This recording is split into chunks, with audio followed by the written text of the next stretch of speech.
Welcome to I Said What I Said, a sports podcast giving you opinions not heard anywhere else. I'm your host, Brad Wakai, alongside my co-host Tyson Gentry. And we got a big one today, Tyson, because we continue to preview these college football conferences in the Power Five. Go back and listen if you haven't heard our ACC, our Pac-12, or our Big 12 breakdown. It's out on YouTube, it's out on Spotify and Apple, or wherever else you listen to podcasts. But Tyson, we got the Big Ten today, man, and I'm pumped up for this conference. I think this is going to be great. Now, I'm obviously an alumnus of one of the schools here. I got my gear on the second year in a row we've done this, so I had to put the Penn State hat on. But I'm excited for the conference this year. So, what is this? How long have you been out of school? For 5 years now. So 9 or 10 years total. You have been getting your hopes up every year for Penn State football, just for my phone to blow up on the first Saturday Big Ten noon kickoff. Penn State sucks. James Franklin sucks. We're done. I'm excited for that. Well, here's the thing. That all the time we had the McSorley era and then the Sean Clifford era. The Sean Clifford era was 11 years, so I don't even understand how that makes sense. I know. And so now it's a new era. So I'm excited. We'll get into that when we talk about Penn State. And it honestly, Tyson, like as an overview, there's some kind of things below, like some of the bad teams kind of fighting it out. But it really, for the past 2 years, have been Michigan, Ohio State competing with each other. The winner of their game goes and wins the Big Ten. And most likely in both years, Michigan wins it. They go to the college football playoff. Now, Ohio State got in it last year because they only had that one loss. But really, those have been the power players. Now, we have a new head coach over in Wisconsin. Does that change things? Penn State, they have a stacked roster. Are they going to be able to compete? So to me, it looks like a four-headed monster at the top here, with Wisconsin getting the easier side of the bracket in the West compared to the three in the East. But how do you see it, just like as a bird's eye view? So when you say four-headed monster, the first thing that pops in my head, the meme with the dragons, and two of them are like real tough, and one of them looks like the hyena from Lion King that didn't really know what was going on. I think there's 2 of those, and then there's 2 real monsters. Depending on how good Drew Lar is, we might have 3 monsters, and that's something I'm really excited about. I'm just going to clear the runway for you there and let you roll. Look, Wisconsin might be really good. They might win that side of the Big Ten. Doesn't matter. This is right now we're seeing projections, and obviously they don't mean anything because they're so far in advance. Ohio State's going to have the entire first round of the NFL draft. Michigan has showed up and just decided, we're going to adopt Jim Harbaugh's identity. We have the best running back room in the country. This is how we play football, and nobody does it better than us. And those things work. And the other part about the Big Ten, man, is I like the Big Ten plenty, but the bottom of it seems to have fallen out in recent years. There is just free wins kind of you can pencil in if you're the top teams. Now, obviously, Michigan State playing whoever. I was going to say Maryland, but Indiana. Those are ones where they might actually play close together against each other, but otherwise I'm hammering spreads against them anytime they're playing a top dog. Yeah, that's the case too. And I think a lot of the thing that people kind of be surprised about if they turn on a Big Ten game, if they don't listen to this preview, is there's some new coaches in this conference. And First time in a long time. First time in a long time. I mean, this has been a conference that's held on to their coaches forever. But you have a change at Northwestern for a hazing scandal, which we'll touch on a little bit. Nebraska changes the head coach. Wisconsin, they never fire their head coaches. They decided to try to go get better.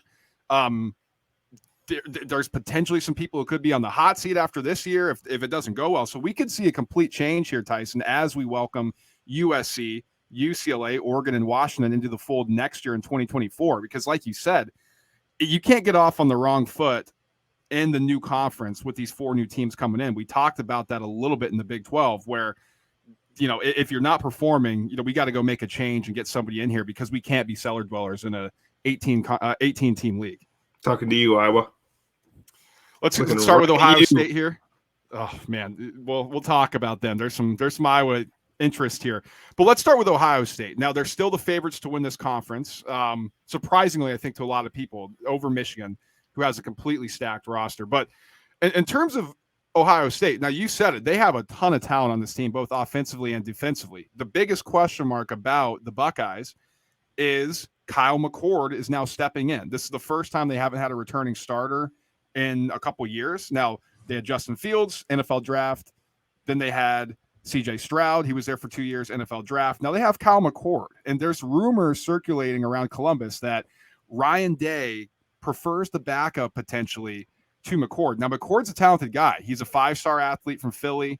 He's just kind of been waiting, and that's what Ohio State does. They always have these talented kids sitting, but that is really the biggest question mark is how is he going to stack up and get the ball to their talented receiving core? Yeah, if you go right now, and we'll talk about McCord and Devin Brown. That's the backup you're referring to, I'm sure. Yes. If you were to go bet on the Blitnikoff, the number one receiver in the country, the top 2 results are Ohio State players. It's Marvin Harrison Jr., it's Igbuka. Like these, it's year over year. Heartline just shows up. They pump out dudes, and it's to the point now. We talk about DBU, linebacker U. That's a common thing on social media. Ohio State just keeps putting out these one-of-ones. And at a certain point, it's like, hey, man, like this is getting really, really impressive because Marvin Harrison Jr. Might be the highest drafted receiver. Like I know Jamar Chase went 6 a couple years ago. This dude is special. Like there's something different about the way he plays. It's ridiculous. But like TreVeyon Henderson, fantastic running back. Actually, they have 2 of them at Ohio State this year, which they're going to need, right? Because it's the way they run the offense is kind of a lot of things based on timing. It's like pendulums, right? So as soon as that wide receiver hits his 9th step and he turns around on a hitch, the ball should be there. There's not as much creativity until they have to play, like when they played Georgia in the college football playoff. And we got to see CJ Stroud do a lot of things that he didn't have to do against Penn State or Michigan or whoever else because, like, it's a timing thing. This year, I think they'd be better served going back to that. But in the future, that's something I really want to see this offense explore is a little bit more creativity because it's fun to watch them score 40, 50 points. But it's almost like, you're watching a simulation because that's just how they play everybody. And it gets almost like predictably boring at a certain point because they are going to score on everybody. The defense is going to be loaded. It's Jim Knowles. Is it second year as the defensive coordinator there? Yeah, second year. This will be a second year. Yep. And I don't know if there's a better job to walk into in the country than just getting heralded edge rushers handed to you year over year, star defensive backs, all that stuff. There's not a ton of concerns, man. Like I don't look at Ohio State's roster and think new quarterback. I don't know if they're going to be able to do it. New secondary. I don't know if they're going to be able to do it. How are they going to replace XYZ? They always do, but at the same time, they haven't won shit in a long time. And so we talk about Ohio State like, they're approaching on. It hasn't been quite as long, but it's like when people call Indiana a blue blood in college basketball. It's like they were in the national championship games when we were young. They got donkeyed. That started the SEC trend of winning everything in the BCS, led to the change. It takes a generational roster with Zeke, Michael Thomas, all those guys to come out and win a national championship. Great team. But we don't talk about LSU the way we talk about Ohio State. Every year it's Ohio State's supposed to be doing this and supposed to be doing that. Brad, if they don't win a national championship soon, I'm a Ryan Day fan. But, like, stuff gets loud. Well, I think it's already getting loud, and it's the murmurs, right? It's just like the whisper starting to get louder and louder. Like nobody's shouting really. I think there's some people like kind of like, hey man, what's really going on here? But like you look at Ryan Day, Tyson, this is his 6th season. His record is 45-6. It's crazy. Like it's nuts. So and like you said, when you look at the roster overall, there's no major concerns, right? You can't see glaring holes where you're like, oh, this is where we're concerned here. And you mentioned TreVeyon Henderson. He actually got replaced last year by Mayan Williams, who I actually think's the better back. Now, TreVeyon Henderson had a great freshman season. The injuries hurt him. So that's just a 1-2 punch right there. Like you're looking at that and you're like, okay, well, here's some more talent for the backfield so that if Kyle McCord does struggle, they have a better ability to kind of just rely on their big offensive line and use the running. But Tyson, Brian Hartline, you mentioned him, he's been the wide receiver coach. He now takes over as offensive coordinator for this year, which I'm very curious to see how that goes. Obviously, more responsibility. Is he ready for that? He's only been coaching for 6 seasons. And now he's going to take the offensive coordinator job in what seems like you said it, if they like it's national championship or bust for this Ohio State team because it feels like they haven't done it. And it's almost like the Yankees, like you expect them to win. Well, they haven't won since 2009, the Yankees. And then the longer they go without winning one, the harder it feels like it is to win it. The monkey on your back gets way bigger. There's more pressure. All of a sudden, Michigan has it rolling. And you look at this Ohio State team, they recruit the best out of anybody in the conference every year. They have the most 5-star kids. They put the most players in the NFL. And yet they're at the same spot that Michigan is, Penn State is, Wisconsin is, and that's 0 national championships in X period of time. It's basically because they can't get over the hump. So it's an extremely interesting year. Now, if we want to look at it from the point that we're talking about in 2023, this year's preview, Tyson, I have 0 toss-up games on their schedule. Like, they're going to dominate everybody. I do have the hardest games on their schedule as 4 that I highlighted. They got to go at Notre Dame. Now, they're more talented than Notre Dame, but that place is going to be ready for this. Like, that place is going to be jumping and ready to go after they almost beat Ohio State and Columbus last year. They host Penn State, and that goes well for them. But they got to go at Wisconsin. Luke Fickell next week was at Ohio State. And then at Michigan, they got to go to the Big House, and they've lost twice in a row to them. So 3 out of the 4 your hardest games on the schedule, you're away. I'm curious to see how that goes for a first-year quarterback. And, I mean, you mentioned Heartline and a first-year quarterback. I know the Notre Dame game is week 4. To me, when I look at their schedule, I almost kind of feel like they have 6 weeks to figure the offense out. I don't know. I don't think Notre Dame's going to be able to score the ball playing against Ohio State. I think that bodes pretty well. Outside of going into what do they call them? What do they call Michigan? Neighbors up north or whatever. They play pretty well on the road. Outside of them and maybe Purdue, right? I mean, they show up and everybody's ready for Ohio State every time, and they crush. So I'm looking at this like, are you worried about the offense against Indiana? No. Youngstown State? No. Right. Western Kentucky? No. Those are their first 3 games.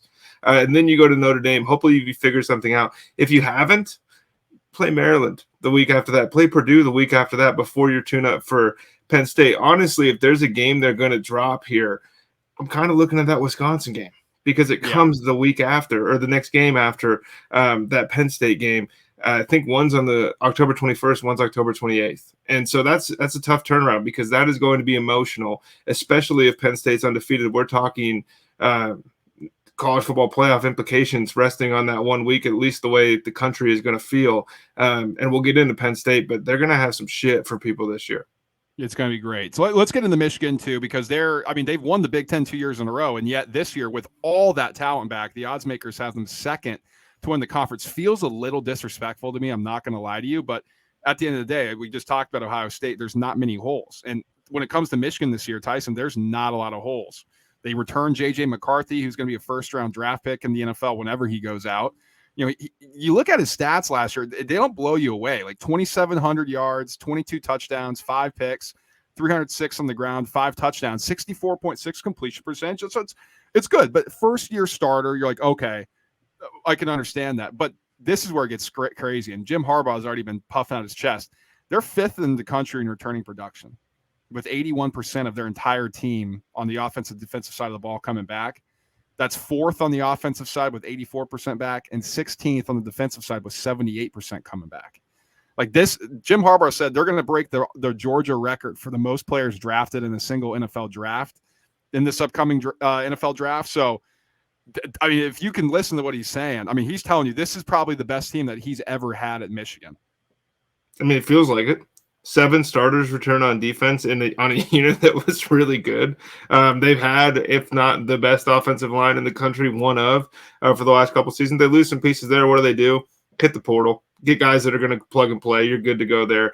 They run people over. Like, they're a physical football team.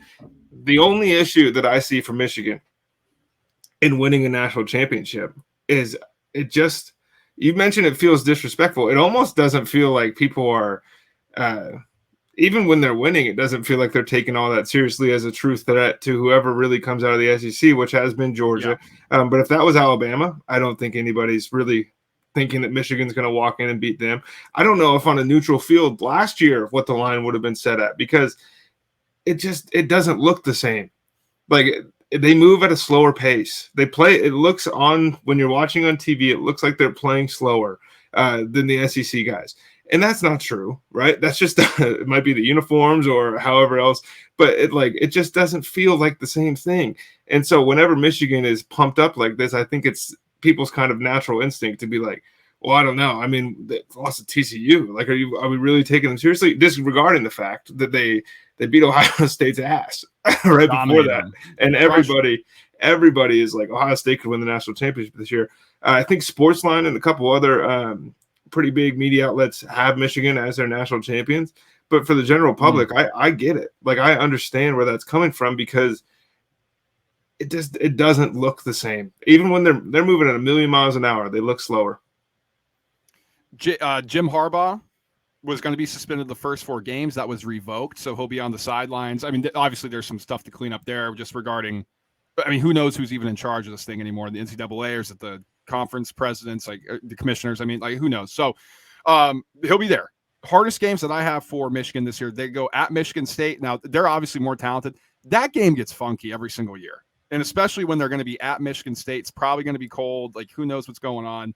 And then they got to go to Penn State. Now, they've struggled in Beaver Stadium over the years. Now, they won the last time they were in Beaver Stadium pretty convincingly, but still a tough place to play. It's not going to be a whiteout this year. It's going to be a noon game on the East Coast. So does that help them out? Who knows? And then they host Ohio State, obviously. So that's a big game as well. And Ohio State's going to be licking their chops ready to go for that one. Like, we know they're going to get up for that. It's just, has Michigan built something that can counter all the strengths that Ohio State has been able to have over the rest of this conference for what seems like 15, 20 years. And all of a sudden Michigan just shows up on the doorsteps like, no, we know what you guys are doing. We can beat you at it. I mean, it's 9 in a row. They have to be undefeated when they go play Penn State. When you look at the schedule, I mean, you mentioned the Michigan State game, man. That's a 50-point. Like, that's going to be a domination, I think. I understand. It should be, but that's what we thought when they got the punt block. Everybody's like, right. What? Like the meme, that kid? That's how I was in my house. I understand all that stuff, man. But it's like when Kirby Smart says, if you don't like our schedule, come play it, I think he's talking to Michigan. Like, this is not there's nobody there that scares you until you get deep into the season. And by that point, I mean, we know what Michigan is at the end of the regular season. Like, they turn into straight killers. It might look funky until week 5.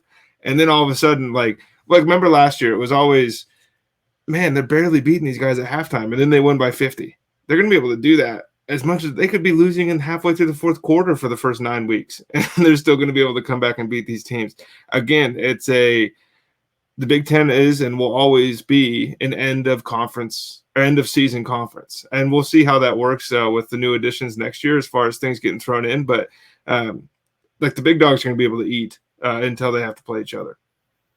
All right, let's get into Penn State now.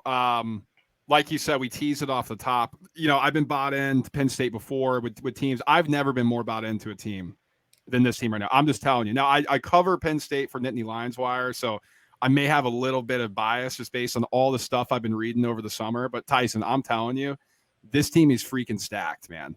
Like, this team competes with Michigan and Ohio State on paper. It's just the national media hasn't caught up to it. It's just the people who are diving in and are there every day or like, we've seen some guys over the years in this program. We haven't seen as many people, and that includes the Saquon Barkley Rose Bowl team that they lost. And I'm wearing it right now, the Fiesta Bowl shirt where they beat Washington. That team, this team's the best probably James Franklin's ever had. Now, it's going to come down to Drew Aller. 5-star quarterback, was able to play last year in his freshman season. Now he's replacing Sean Clifford. Franklin won't give him the keys yet. He said it's still a QB competition, but I think it's a little lip service. But this is a big big arm kid who can rip it down the field. I think the one thing on this roster that you have question marks about is their wide receiver unit. Keandre Lambert-Smith, you know, he's supposed to take over as the alpha. Now, apparently in practice he is. He looks like the guy, acting like the guy, and is starting to show up. But you lose Parker Washington and Mitchell Tinsley last year, who led the team in yards and receptions. That's going to hurt. But listen, if you can turn around and hand the ball off to Nick Singleton and Katron Allen in the backfield, the two-headed monsters, you're going to be a pretty good team, especially considering this may be the best offensive line unit that they've ever had under Franklin as well. Oh, I mean, you know more than me, but I don't think that's much of a question. Like, when's the last time you looked at Penn State's offensive line and you can pencil in that the left side is for sure going to be playing in the NFL? It's Onashu. That's a first-round pick. right? Fashanu, yeah. Yeah, he's like, that's crazy. And you get the transfer from Kent State. Is it Dante Cephas? Dante Cephas, yeah, and he's had an interesting little spring summer, Tyson. He hasn't been around the program too much. Oh, that's no good. That's not what I wanted to hear. He hasn't just like taken it. He's like a quieter guy. He's just kind of seeing what the culture's like. He's more showing up with his play instead of like talking, just because he hasn't been in the program. Look, I saw everything I needed to see from Drew Aller against Purdue. It's Purdue when he came in for the first time last season. That kid is going to be vying for Heisman trophies. This is the first time in a long time where going into a season you can look at Penn State and say quarterback is a strength. And look, we haven't seen it on a full season basis. We haven't seen it against maybe the people that you'd like to see it against. If you're a Penn State fan, this dude can play. And he is built for the college football game. He's mobile. The things that he's going to be able to, like the mismatches that he can create just based off of like the gravity that he's going to have on mesh plays with Singleton and things like that. You couldn't have that with Sean Clifford. It wasn't an option. So maybe the receiving core will be worse. The offensive line's better. You lose Joey Porter Jr., you lose a couple guys, Jair Brown in that secondary. The defense is still going to be at minimum a top 4 defense in the Big Ten. And I think there's real room for them to be. They're closer to Michigan, Ohio State than anybody's talking about right now, man. They could be better at that defense. This defensive unit could be better, like flat out. Like, so everybody loved Joey Porter Jr. last year. Tyson, Kalen King. Well, Kalen King graded out by PFF as a better corner. He graded out as the best cornerback in the coverage last year by PFF, which is crazy to think about. Like that could possibly be, like we all said, Joey Porter Jr. first round guy, first ever Penn State program history. It might be Kalen King, which is kind of funny to think about. But they get 75% back of their 75% of their production back from last year's team, and it's just the big names that are gone, right? Like the Jair Browns, the Joey Porter Juniors, PJ Mustipher, a little bit less known, but he's gone at the defensive tackle. The big names are also back, man. Adisa Isaac, Abdul Carter, like there are some guys on this team, and Chop Robinson, like. Tyson, I'm just telling you right now, I'm going to be so scared. I'm going to be sad when Manny Diaz gets another head coaching job because, like, we have to do something while he's running this defense. Like, I've never been more in love with the defense, especially when you go from Brent Pry to freaking Manny Diaz. It's night and day what looks like an elite defense and what's just like smoke and mirrors. Like, this is a great unit. It's a great scheme. We got to do something while this guy's still here. Yeah, and it's a new look for Penn State football where I just think that over the last 3-4 years, it's been a clock control kind of like don't rock the boat because like the big plays are there and you can find them. Certainly like Jahan Dotson was in the end zone every other play, it seems like, but it was more of like, hey man, just don't mess us up. Where now I think they can play that game, certainly, because this is the third team in a row in the Big Ten. We're talking about maybe having the best backfield in the country. Right. But they're going to be able to push things down the field in a way that they just haven't been able to. And that's been – Penn State's been in games with the big dogs year over year for the last few years, and it just – you knew there wasn't enough firepower for them to pull that thing out at the end unless everything went perfectly. And there's a chance this year that they just show up and say, hey, man, screw you. We could score 42. And that is a brand new feeling for this program, and I think that's why I'm so excited. Yeah, you and me both. All right, the other one, Wisconsin. Now, this is the last, like the four-headed monsters, or as Tyson puts it, the two don't know where they're at dragons here. New era for Wisconsin. Luke Fickell comes over from Cincy. Now, he was 57-18 at Cincy. Yeah, let's see what he can do at Wisconsin, right? Like, here's the good news for him. Like, not a lot of people left the program when Fickell came in. I think that's like the best news that they could get. 27th in returning production back. Offensively, 75% back. Defensively, 68%. So, like, there's some guys here in place for Luke Fickell. They bring in Tanner Mordecai to be the quarterback from SMU, who, I don't know, only threw for over 3,500 yards last year, 33 touchdowns and 10 picks. Like, I love Tanner Mordecai. He won me some games down there at SMU. So him going to Wisconsin, gosh, I guess I'm going to have to start getting used to red.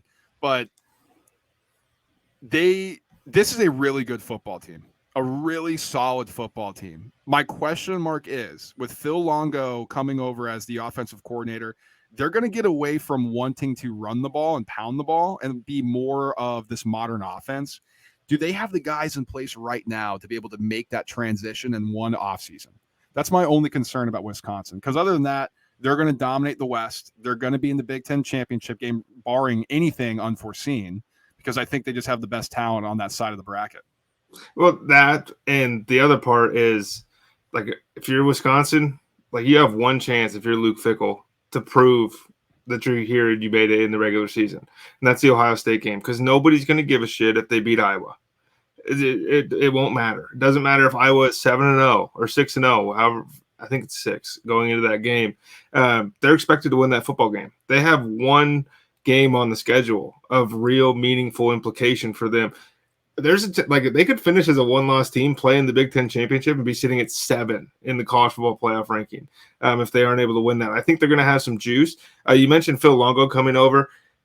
Dude, I think Braylon Allen might be like the best pro running back in all of college football. I don't know if he's going to be the best college football running back next year, but as he kind of progresses through his career and gets to the league, like, they're not going to ignore that, especially Longo coming from North Carolina, where they've put some really good players at running back into the NFL. So I think Braylon Allen is just kind of next on his checklist there. You mentioned Mordecai. All that stuff is awesome.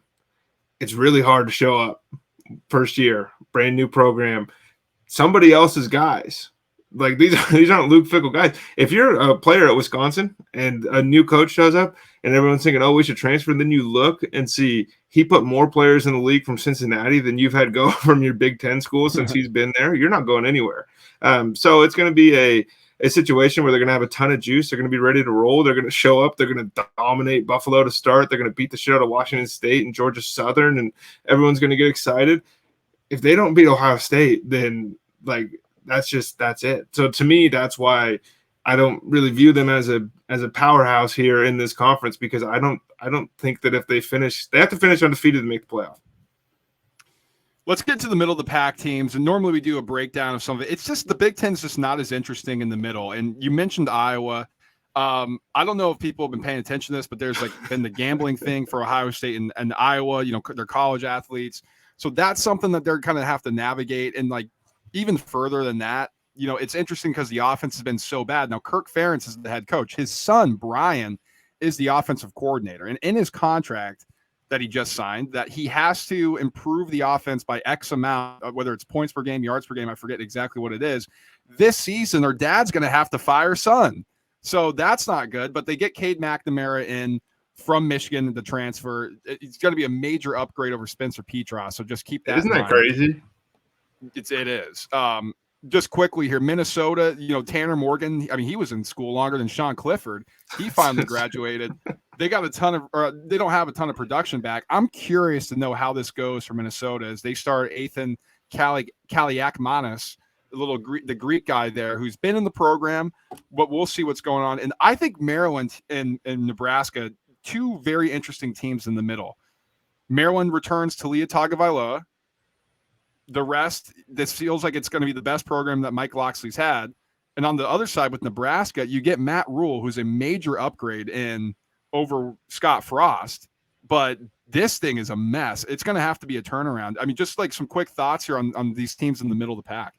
So basically everybody you just named holds other teams to 15 points a game, and they score 12.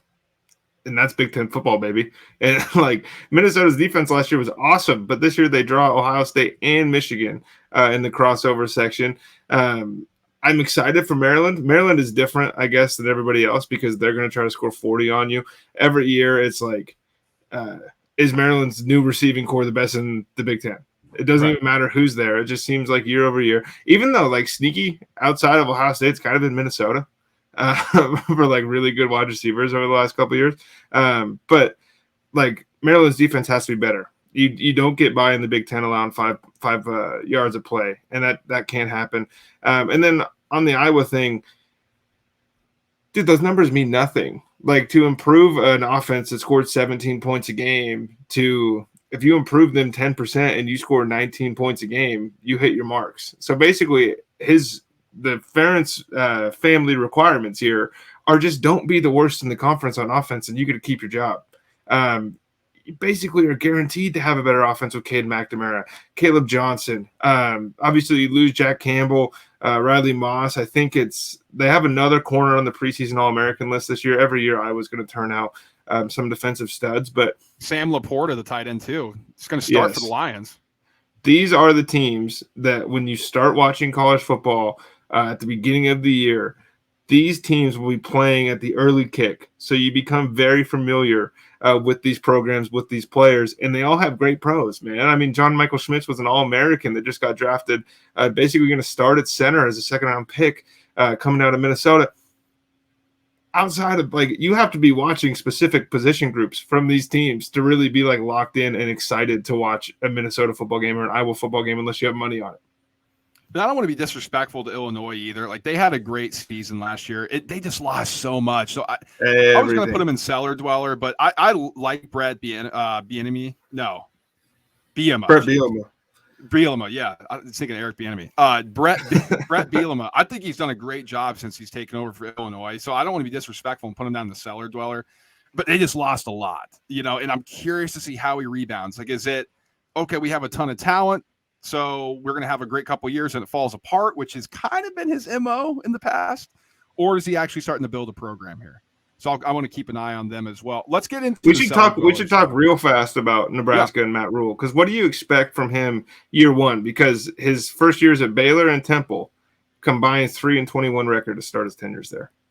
Well, Tyson, Jeff Sims Jr. is going to be a starting quarterback. The last year in 11 games for Georgia Tech, he threw under 1,200 yards. So I'm not dude, he had 5 touchdowns and 3 interceptions. No, the scary thing is, Tyson, they didn't run the triple option last year. That's true. Isn't that yeah, man. We'll see. I mean, we'll see what's going on. I don't think it's going to be good. They got to go. I mean, these are their hard games. They host Michigan, at Illinois, host Maryland, at Wisconsin, host Iowa. They're just, that program's just not ready for this. They freaking lost to Northwestern last year. Yeah, but that was in Ireland. It doesn't even count. Like that, they lost metric system. It's not the same. But it's the first time in a long time where, like, I think you're okay if you're a Nebraska fan and you suck. Whereas, like, the entire Scott Frost era, it was like, he's going to turn this thing around right now. And then he didn't, because it wasn't as good as everyone thought that he was, and burned out there. Where, like, Matt Rule gets grace here, which is something that's not often afforded in the Big Ten. All right, let's get to the Cellar Dwellers. I think you're completely right on that, and we'll just touch on this quick, then we'll get in the Money Makin Time. Just because Purdue, new head coach, they bring over Illinois' defensive coordinator. We'll touch on that a little bit more. Michigan State. I mean, after Kenneth Walker's season, that's basically what we can call it. It's been a dumpster fire since. Rutgers is still trying to build under Greg Schiano. Feels like that's not going to go anywhere. Indiana, they had a great year during COVID, and the real world set in after it. And then Northwestern, they got an interim head coach because they fired Pat Fitzgerald after the hazing scandal. So you mentioned off the top, like, the bottom is the bottom for a reason. Oh, they suck. And the worst part is, one of these guys, or maybe two of these teams, is going to hit their overs on the win total. And now it's on us to figure out who it is, because they can't all win 3 games. Because these are bad football teams, dude. These are, like, if you dropped Indiana off in the Mountain West, like, they're not picked to they're barely finishing top half, maybe. Like, it's not, they're not good programs. And shout out Greg Schiano, because it seems like every year we just kind of, like, it's Rutgers. Who cares? Like, he did this once a long time ago, so he's going to get it figured out. And then they have a winning season. Was it 2020? 2021, I believe. Well, 2020 was the COVID shortened year. I think they went to the bowl game at least in 2021, and this last year they didn't. But it's like every year with the same thing. They complete 50% of their passes. They don't score points. They're physical enough where they're, like, in a weird game where they're playing with Michigan at halftime or something, and people get excited, and then they get rolled. I mean, that's who all these teams are, because there's still really good players on these teams. There's still good coaches, but it's just the gap is the biggest in the country, I think. Well, and just to put a bow on this, so Gavin Wimsatt is returning, and he's going to be the starter. In 8 games last year, Tyson, he threw for 757 yards, 5 touchdowns, 7 picks. He had a completion percentage of 44.8. So, all right. So I was high on the 50% completion. So get excited, Scarlet Knights. Bro, could you imagine watching your favorite team and 4 out of 10 dropbacks as a No, I couldn't. I already lose my mind enough when it's 60%. I don't need 44. All right, let's get into money making time now. And for those who aren't aware, we're going to go through every single team's win total, tell you if we're playing anything actionable or not that we are going to be playing for this 2023 season. But first, Tyson, we got to get into our Big Ten champions here. I'm going to with you. Who are you picking to win the Big Ten? Well, this is the first time I've done this this season. It was something that I kind of like to do when I don't think the gap is as big as perception. So I'm taking Ohio State to win the conference at plus 165. I just think there's way too much there for this to not be a bounce back. And I also think that if it doesn't happen, like it'll be fun to root against too. But the other ticket that I'm going to hold, I'm not going to hold the Michigan one, which is probably what people thought I was going to say. I want Penn State at plus 600. I really think, look, dude, I don't think we're barely even old enough to remember when Penn State had Heisman Trophy contenders on their football team. And I think there's probably going to be at least one there. I think James Franklin is my biggest concern as far as can this team get to a point where they're not only competing, but they're beating Michigan and Ohio State when it really matters. So that's something that I'm a little bit hesitant on. But at plus 600, man, I just think they're closer. They're closer to those other guys in the East than the national perception is. And if you want to take Wisconsin at plus 800 because you think there's a chance they just win the conference championship game, then like do it because I think they're going to be there. I'd advise that too if you want to take a shot. I don't even know what spread would be if they do face an Ohio State or Michigan, how Wisconsin looks. So you may be getting better value. Actually, you probably would. Like, there's no way it would be over plus 800 in that game. That'd be crazy. So I'm taking Penn State plus 100. Like, this is my pick. Now, I was asking some of my friends, and I slowly was starting to creep into I'm taking Penn State. I think we're going to win this conference this year. And we're sad sack Penn State fans. Like, no, we get our hopes up every year. And I'm like, dude, there's something different going on here in Happy Valley this year. So the reports out of Camp Tyson, this team, it doesn't even have to be said. Like, they know they can compete with Ohio State and Michigan. Let's not forget here. Let's not, like, we look back on it like, oh, yeah, Ohio State and Michigan beat Penn State again. Penn State was leading Michigan at the Big House last year. Yep. They fell apart defending the interior. Like, okay, it happens. They got steamrolled. Penn State's addressed that with their defensive tackle upgrades. They were beating they were beating Ohio State deep into the fourth quarter. They started giving the ball away. Before the wheels started falling off. And so they're not too far back. You upgrade the quarterback position. You have a deeper overall roster. You have a better offensive line. I'm sorry. They're right there. I'm going to take them. And I think another year in the weight room for this insanely good recruiting class that came through Penn State that fills a lot of what they're missing. Give me plus 600. I think they can win at home against Michigan. If they lose against Ohio State, we're going to be the biggest Michigan fans in the world for that week because they have to beat it. Then it'll go to a tiebreak. Screwed again. So that's how it's going to be. So, and if they win the Big Ten, which I think is possible, and Brad thinks is likely, Drew Aller is plus 2,500 to win the Heisman Trophy. Just hold the ticket. Yeah, absolutely. If they win the Big Ten. You can double chance it where it's Caleb Williams or Drew Aller at plus 382 if you want that. Wow. Plus 2 on that. Interesting. Into some win totals now, Tyson. Let's start with Indiana. There's just 3.5. Now, overs minus 140, under plus 114 here on FanDuel. Last year, they won 4 games. Now, we had their over 4 last year, and of course, they pushed because we had to sweat out 16 games on the back end. They didn't win one of them, unfortunately, as we were holding 4 in our hand forever. Tom Allen may get fired. Now, Taven Jackson is going to be their quarterback. He transferred in from Tennessee. He's actually Trace Jackson Davis's brother.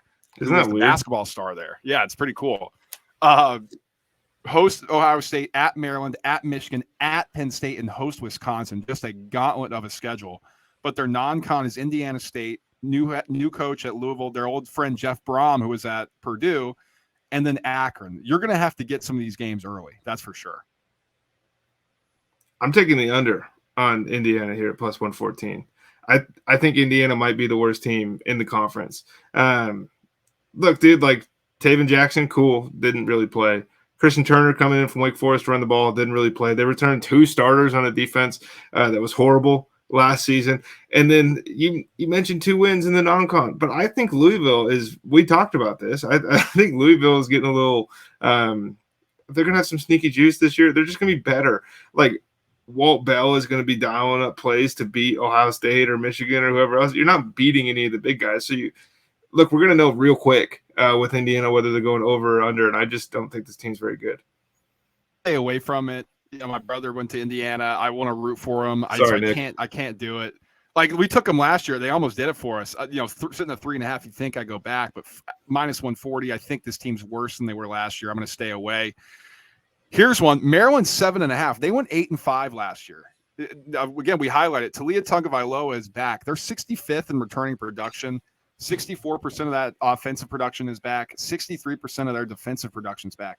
Tyson, their hardest games, of course, they're in the East. At Ohio State, home Penn State, home Michigan. Could have gotten a way worse split. Other than that, the only other toss-up I have is at Nebraska. I think they're better than Nebraska right now. And then their non-con, Towson, okay. Charlotte, which is a mess right now, and they host Virginia. I mean, that's 3 wins right there. You're looking at to try to win 5 more games, and you got Rutgers on the schedule, Northwestern.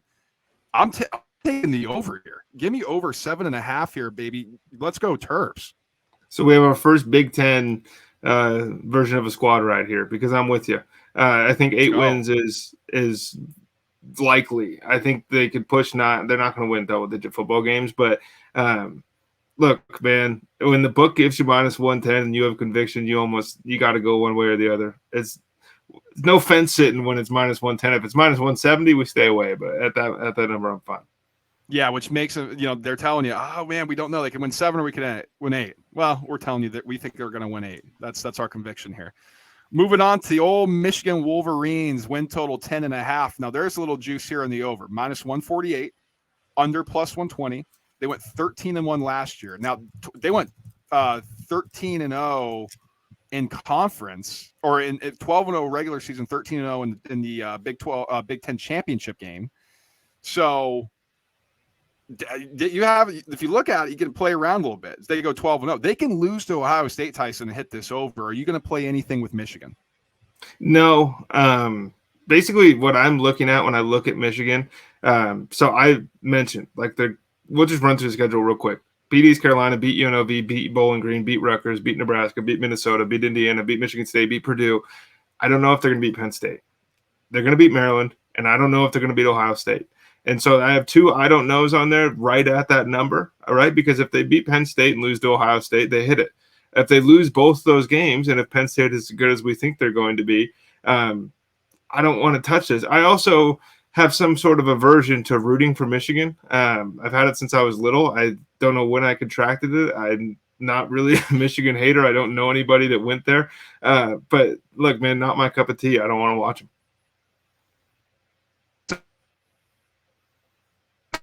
Like way too much faith in the Michigan, because we were all on Michigan last year. Yeah. Moving on to the noisy neighbor at 5.5. If this thing will work, there we go. Over is plus 148, under minus 184. Massive juice. Now this is the 4th season with Mel Tucker. The quarterback situation is bleak. And it was bleak when they had a returner. I'm not going to lie to you. Like Peyton Thorne left in spring. He went to Auburn. So they're between Noah Kim, who's a redshirt junior, or Caton Hauser, a freshman, who has all the talent in the world, but he has 0 reps. They have returning production. 45% in returning production in the country. 80% of that's on the offensive side of the ball. Now, this was before Thorne transferred, so they're going to have to – that's bumped down a bit. But defensively, 56% is back. That's not ideal, especially when you consider how bad that defense was. And Tyson, they freaking host Washington, at Iowa, host Michigan, at Ohio State, host Penn State. But that's in Detroit. That's in Ford Field. And you're giving Penn State a dome? Like, oh, goodness. It's a tough schedule to me. And I even have toss-ups. home Rutgers, or I'm sorry, they host Maryland. Good luck. They got to go and host Nebraska. Matt Rule, if I don't know, man. This is going to be a rough one. Yeah, this is a number's too big for me on the under at minus 184 for a season long. This is a team where I will be betting against until the general public catches up on how bad they are, because this team is going to stink. I'm with you. Staying away from anything season long. Just can't justify paying that much juice right now. I do think they're going to be awful, and they're telling you they're going to win 5 games. Like that's what the book's telling you. This is they did a really good job, I think, setting most of the Big Ten lines. That one, just move it. Just give us 5 and let us rock. Like, come on, FanDuel. Okay, Ohio State's at 10.5, over minus 150, under minus 105. Not in here. It was interesting to me. As your favorite to win the conference, and then you're giving Michigan more sense of June. They're saying, so with that said, what do you think about Ohio State's win total? I think they're going to hit this. Like, I'm comfortable at minus 115 playing them. I have them to win the conference, so of course I think they're going to win 11 games. I feel pretty strongly, pretty much the same way I felt about USC as I feel about Ohio State, where they better be undefeated going into the college football playoff. I just think there's too much here. Look, I'm not saying they're going to win the national championship, but I do think that they should be one of the 4 teams, because this is – count them. Go through and count them. Go look at their roster right now, cross-reference with whoever you need to as far as who you trust for who's going to be playing in the NFL when they're going to get drafted. There's 3 at every position. They got the 2 best receivers in the country, man. I don't care who's playing quarterback. I'm stay away. I hate Ohio State. I just can't. I can't root for a season long, especially when I need Penn State to beat them. So no, thank you for me. Penn State's sitting at 9.5. I don't think anybody is curious where I'm going here. I mean, they went 10 last year, or they went 10-2 last year in conference play, non-conference play, or in the regular season, I should say. 7-2 in conference. Their only losses, Ohio State and Michigan. So they're going to hit this number even if they lose to those same teams. Now, they do play Iowa, but that's going to be under the lights. They got to go to Illinois. There's been some fun things going on there lately. Penn State goes and visits Illinois, I should say. I'm going over 9.5. Is in the conference. So this is one that, again, I'm going to stay away as far as the season long goes. I think they hit this number. I just don't want to be too leveraged at the top of this conference. But I will say, if you are playing one bet in the first week of the college football season and it's not Penn State minus 20.5 against West Virginia, you're outside of your mind. I think you're better served taking whatever unit you use and however many bets you're going to place and putting all of that on Penn State minus 20.5, because that's a 30-point game, man. I mean, that should be a ridiculous spread. I mean, this might be a case where Penn State shows up and puts 45 up by themselves, and you're basically hitting the over off one squad. Here we go. Rutgers, 3.5 is their win total, minus 188 to the over, under plus 152. Tyson's Moss, I'm as well. Rutgers did win.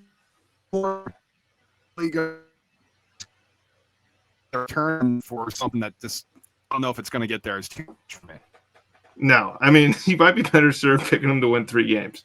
Like, would you be shocked if Rutgers only won 3? No. No. But like I said, there's so many teams at the bottom of this conference. Somebody has to win 4.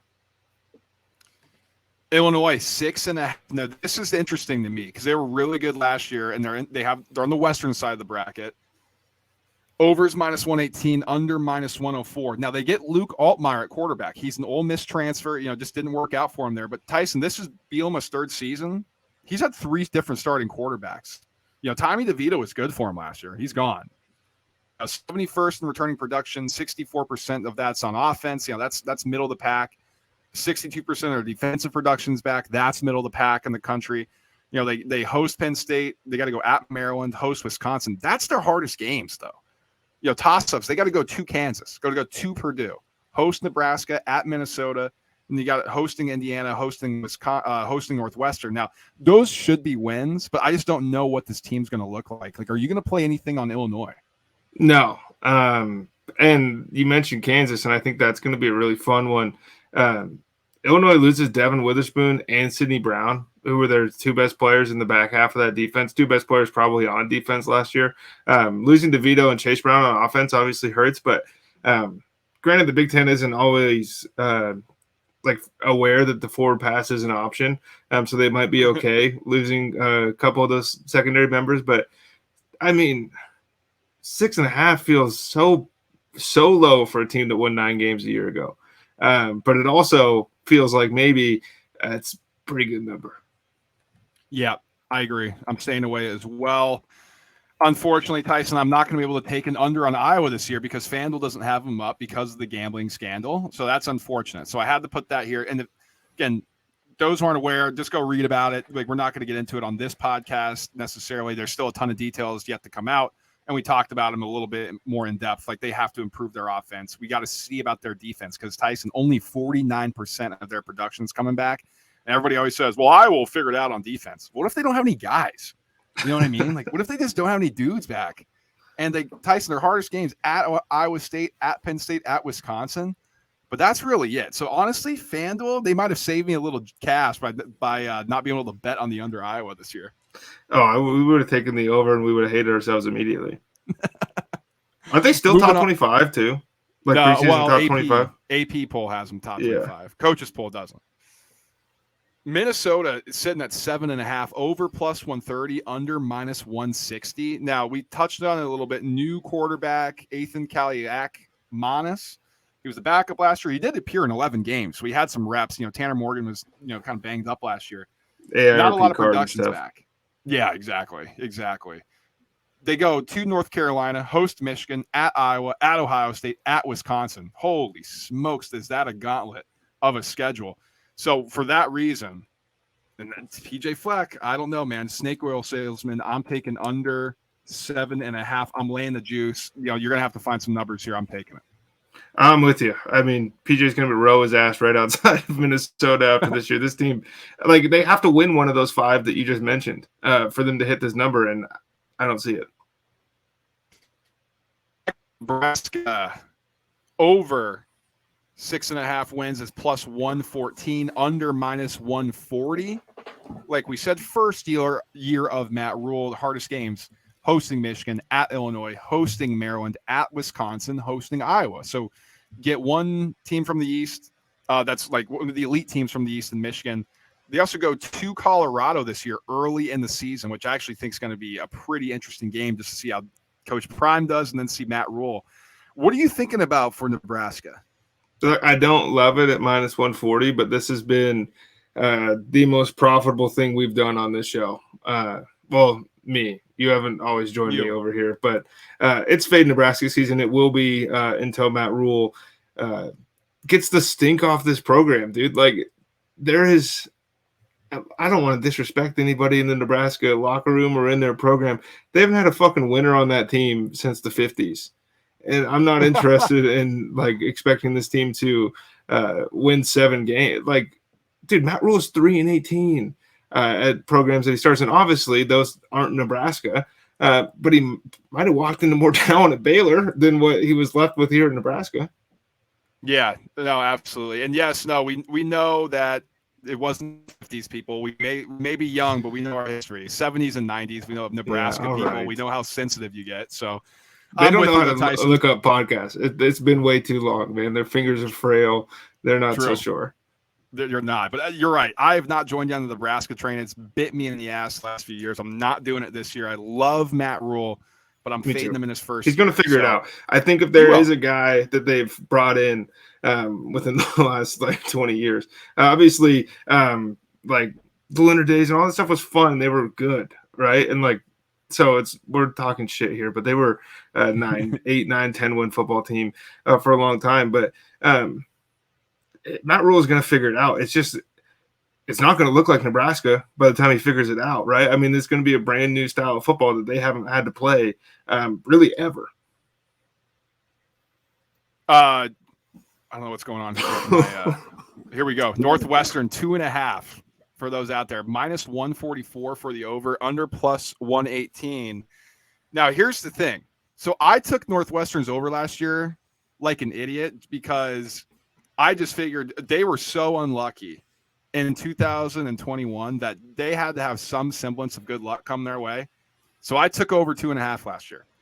Tyson, they won week 1, and I was like, holy smokes. I got Arizona hitting in week 4. I got Kansas hitting in week 4. And Northwestern didn't win a game for the rest of the year. They went 0-11 and lost out. Now they have an interim head coach in David Braun, who it was on Pat Fitzgerald's staff, who got fired for some hazing thing. Again, go look that up if you're interested. They're walking around with shirts on that say justice for Fitz, or like Fitz didn't do anything wrong. Like, what, I forget what the exact mantra was, but that's basically the attitude there right now. Are they even focused on football this year? Like, that's the thing I'm questioning. Now, if Fitzgerald was there, Ben Bryant comes over from Cincy, and he's in his 6th year. Like, they finally have like an okay quarterback. Like, he threw 21 touchdowns for 7 picks, 2,700 yards at Cincy last year. Like, he's solid. But I just don't know what to do with this team, and I do not want to take over 2.5. And I'm scared to take the under, so I'm staying away. Look, dude, you're soft. It's under 2.5 on Northwestern. Like, this team, they're 4-20 since 2020, and you might say extenuating circumstances, they were unlucky, all this stuff. They had NFL players on that roster.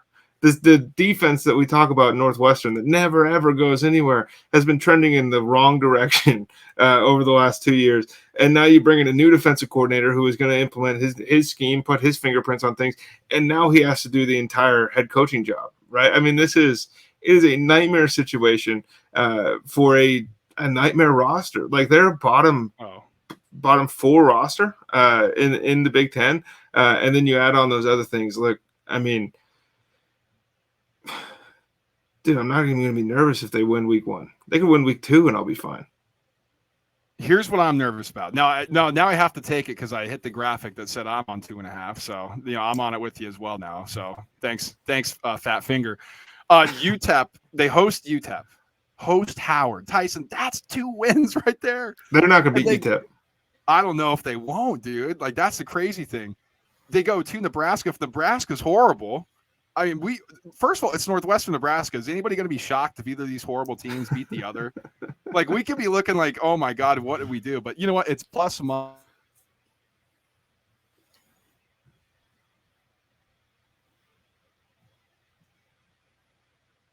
In the conference. Continuing on here, Purdue is 5.5, over plus 130, under minus 160. New head coach Ryan Walters comes over from Illinois, was their defensive coordinator last year. Quarterback is Hudson Card, who's transferring in from Texas. Now, returning production is not great. 65%, all right, not terrible. Offensively, 71% back, which is kind of shocking to me considering that they lost their quarterback and leading receiver, but whatever. And defensive production, 59% back. Host Wisconsin, host Illinois, at Iowa, host Ohio State, at Michigan. Yikes. Then you got to go to Virginia Tech, who we both don't think is going to be very good, but let's not get it twisted. That environment's nuts. Like, that's going to be a tough place to play for a first-year head coach to get those guys ready. They also got to play and host Fresno State. Now, Hayner's gone, but that's a solid program. I mean, what are you doing with Purdue? Nothing. I'm watching because I'm interested to see Graham Harrell, if you're a college football fan, you know the name. He's an offensive coordinator now. Like, that's fun. Hudson Card coming in is fun. Like, do you really think this team's making a bowl? Probably not, but like, they could. And then I'm not super surprised that they're here. And then you mentioned Ryan Walters coming over from Illinois. 13 points a game or something like that allowed for them last year when he's their defensive coordinator. Now he gets into a situation where he kind of has to rebuild the defense again. I'm very intrigued by Purdue because I think Purdue's a little bit of a sleeping giant in the Big Ten, but we've been saying that for so long that it almost doesn't feel real because they just seem to show up and win one big game every 3 years. Right. And we live off that for a long time, but they get NFL players in. The requirements to go to Purdue and to play at Purdue are a little bit different than they are to get into Michigan or somewhere like that. But like, Purdue could be good. It just won't be this season. I'm staying away from it as well. If anything, I'd lean the under, but we're so leveraged on the West. Like, somebody's got to win these games. Yep. Like, you can't just take under on everything, especially for minus juice here. That's just not something we're interested in. But here's my favorite play: Wisconsin 8.5. I'm taking the over. we already went through it, so I'm not going to add much more. I mean, just 8.5 here. And like we said, somebody's got to eat up these losses for these other teams. Tyson, I would not be shocked if the only losses they have on their schedule this year is at Washington and against Ohio State. Even so, you're telling me they're going to win 10 games with 2 losses. That crushes this number. Give me over 8.5. That's my favorite play in the conference. They could lose to Iowa, and we're still hitting. I'm going over 8.5 with you as well. I mean, dude, this team is going to be fun. It's going to be physical. It's going to feel like maybe Melvin Gordon's Wisconsin for a little while this season. Ooh. Dude, Braylon Allen is nice. You were frozen. You were frozen when I was talking. I don't know if you could hear me, but again, like this dude is going to be the best NFL running back from this draft class. No disrespect to Judkins and all the other guys, but Braylon Allen can play. He's a stud. Okay, well that's going to do it for Money Making Time. That is our Big Ten preview as well. Again, if you've missed any of our other previews, go back and check those out. They're on our YouTube. They're on our Spotify podcast and Apple or wherever else you listen to it. These picks and those others are in our chalkboard. We have week 0 coming up next weekend, depending on when you're listening to this. So we're going to have picks in there. I'm about to dive into it this weekend. I'm going to start handicapping and start putting picks in there. So if you want to get early action, let's go. Get in there. Tyson, go ahead and tell them where they can find that chalkboard. Yeah, it is in the Chalkboard App Store, Google Play, wherever you download your apps. ISWIS presents the Roundtable Bets. If you just type in Roundtable or ISWIS, we will pop up. It's free. We will let you write in. It's Brad, myself, and a handful of others sharing picks. You're more than welcome to throw whatever you are playing down, whether it's a fun parlay that you put together, $5 to win $1 million, right? We love those. Or you have some very strong conviction on the Pirates versus the Mets, and you really want to play the over. You think people should be joining that with you too. Just throw it in the chat, man. I mean, we don't charge anybody anything. If you're listening to the show and you made it this far, you might as well jump right in to our chalkboard because it's a good time. And I don't know how many other people out there are playing as much as my friend here, Bradley Ross. We've been crushing baseball. Well, not necessarily. We're just barely above water. We've been playing a lot of baseball this year. It's been fun diving into that. But in the meantime, like, subscribe, and share the show. If you're watching us on YouTube, smash that like button. Go ahead and subscribe if you haven't already. And if you're listening in podcast form, subscribe, unsubscribe, subscribe. Get the numbers up for us. Help us out. We really do appreciate you listening and supporting us. You can always follow us on social media as well. Twitter, Instagram, TikTok is all the same at ISWIS_pod. We apologize. I don't know how the connection was like on your end if you're listening to this. So if it was choppy, I do apologize. Like, we've had some weather here in New York recently in my area, so I don't think my internet was very good tonight. So, again, apologies for that. But, Tyson, we're breaking down your conference. This is my conference, the Big Ten. It's obviously I have a connection to it. We're going to be breaking down the SEC next as we get ready to close. We're going undefeated again in the SEC. We're going undefeated. We're crushing the SEC again, and that's going to be fun, man, because there's a very vocal population of bettors in the SEC that don't know what the hell they're talking about. So we're into it next week. Stay tuned for that. We'll talk to you guys then. Peace.